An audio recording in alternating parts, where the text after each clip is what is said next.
ছাত্র আন্দোলন এবং উদ্ভূত পরিস্থিতি নিয়ন্ত্রণের জন্য বাংলাদেশে প্রায় ৬ দিন সব রকমের ইন্টারনেট সেবা বন্ধ থাকে।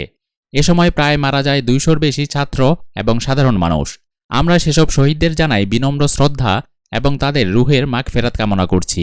৬ দিন পর ইন্টারনেট সংযোগ চালু করার পরপরই শোনা গেল বিনোদন পাড়ার একটি দুঃসংবাদ। জনপ্রিয় ব্যান্ড মাইলসের গিটারিস্ট এবং প্রধান ভোকাল আর্টিস্ট শাফিন আহমেদ যুক্তরাষ্ট্রের ভার্জিনিয়ায় চিকিৎসাধীন অবস্থায় বৃহস্পতিবার সকাল ৬টা ৫০ মারা যান। নিঃস্ব করেছ আমায় কিনিঠুর ছলনায়, যেটি ফিরিয়ে দাও গান নামেও পরিচিত।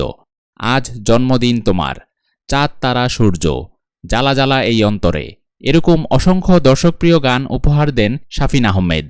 শাফিন আহমেদের ভাই হামিন আহমেদ বলেন, কনসার্টে অংশ নিতে সম্প্রতি যুক্তরাষ্ট্রে যান শাফিন। ২০ জুলাই শাফিনের একটি কনসার্ট ছিল ভার্জিনিয়ায়। শো এর আগে অসুস্থ হয়ে পড়েন শাফিন। এ কারণে শো বাতিল করেন তিনি। সেদিনই তাকে হাসপাতালে ভর্তি করা হয়। এরপর তার নানান অর্গান অকার্যকর হতে থাকে। এরপর তাকে লাইফ সাপোর্টে নেওয়া হয়, কিন্তু তাকে আর ফেরানো গেল না।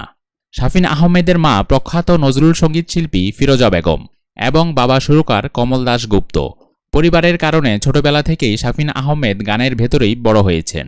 এমন একজন ব্যান্ড শিল্পী হারানো বাংলাদেশের জন্য সত্যিই অপূরণীয়। তিনি আজীবন তার সৃষ্ট গানের মাধ্যমে শ্রোতাদের মনে বেঁচে থাকবেন।